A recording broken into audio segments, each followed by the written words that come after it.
మహాగణాధిపతయ నమః. శ్రీ గురుభ్యో నమః. శ్రీమాత్రే నమః. విరించవాణి ఆస్ట్రో ఛానల్ ప్రేక్షకులకి స్వాగతం. కుజగ్రహం యొక్క మార్పు. ఈ కుజుడు ధనుసు రాశి నుండి మకర రాశిలోకి, తన ఉచ్చక్షేత్రమైన మకర రాశిలోకి సంచారం చేయడం అనేది జరుగుతుంది.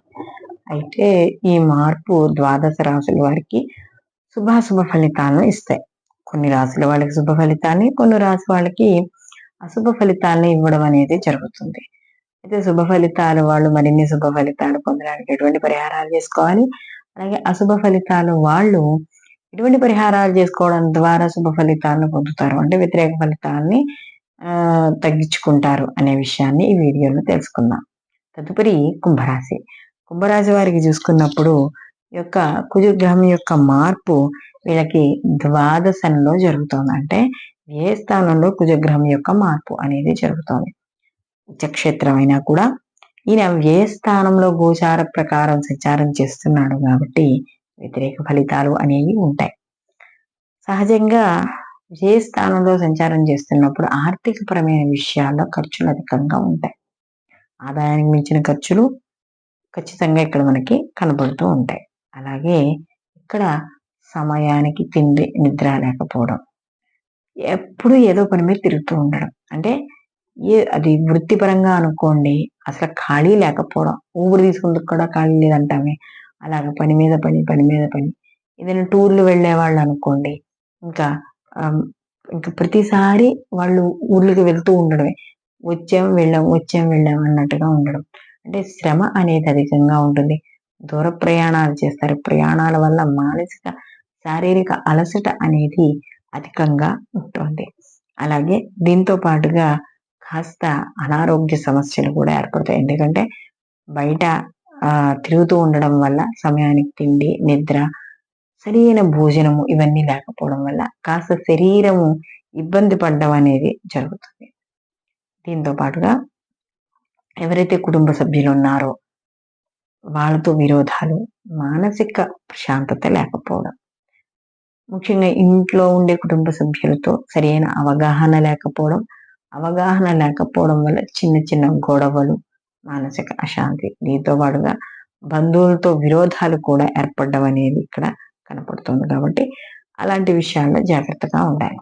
ఆర్థిక పరమైన విషయాల్లో కూడా కొంత జాగ్రత్త వహించాలి. ఎలా అంటే అప్పులు ఇవ్వడం కానీ ఇలాంటి పనులు చేయకూడదు.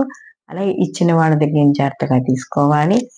అలాగే ఏదైనా కొత్తగా పెట్టుబడులు పెట్టేటప్పుడు మాత్రం ఆచితూచి వ్యవహరించాలి. పెట్టుబడులు పెట్టే విషయంలో కూడా పర్టికులర్గా అంటే ఈ కుజుడు సంచారం చేస్తున్న సమయంలో జాగ్రత్త వహించుకోవాలి.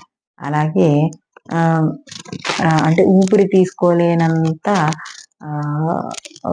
ఏదైతే సమయం అంటారో చాలా టైట్ షెడ్యూల్ అని, అలా ప్రతి పని ఇక్కడ ఉండడం అనేది జరుగుతుంది. అంటే మీకు వృత్తి, ఉద్యోగ, వ్యాపారాల్లో కూడా విపరీతమైన అలసట, పని ఒత్తిడి ఇక్కడ అధికంగా కనపడుతూ ఉంటుంది. అలాగే క్యాంపు కానీ లేదా వ్యాపార పరంగా అయితే ఎవరైనా ఈ యొక్క వ్యాపారానికి సంబంధించిన విషయాలు వెళ్ళి చూసుకోవడానికి తరచూ ప్రయాణాలు చేస్తూ ఉండడం అనేది జరుగుతుంది. మొత్తం మీద ఈ రాశి వారికి చూసుకున్నప్పుడు అన్ని రంగాల వాళ్ళకి కూడా కాస్త శారీరక శ్రమ, మానసిక అలసట, మానసిక అశాంతి ఇలాంటివన్నీ కూడా ఇక్కడ మనకి కనబడుతున్నాయి. ముఖ్యంగా వాహనాల మీద వెళ్ళేటప్పుడు కానీ, దూర ప్రయాణాలు చేసేటప్పుడు కానీ ఒంటరిగా వెళ్ళకపోవడం లేదా ఎవరైనా తోను తీసుకెళ్ళడం అనేది మంచిది. అలాగే ఈ సమయంలో కొద్దిగా చెడు అలవాట్లకి దూరంగా ఉండడం అనేది మరింత మంచిది.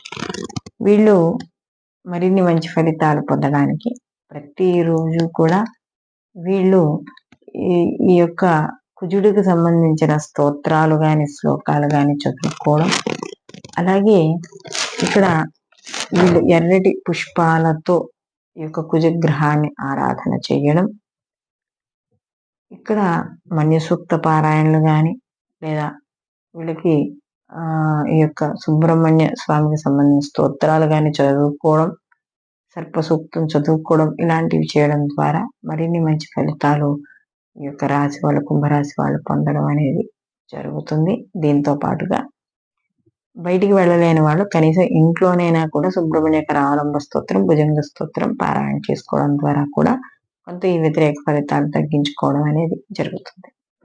సర్వేజన సుఖినో భవంతు. లోకా సమస్త సుఖినో భవంతు.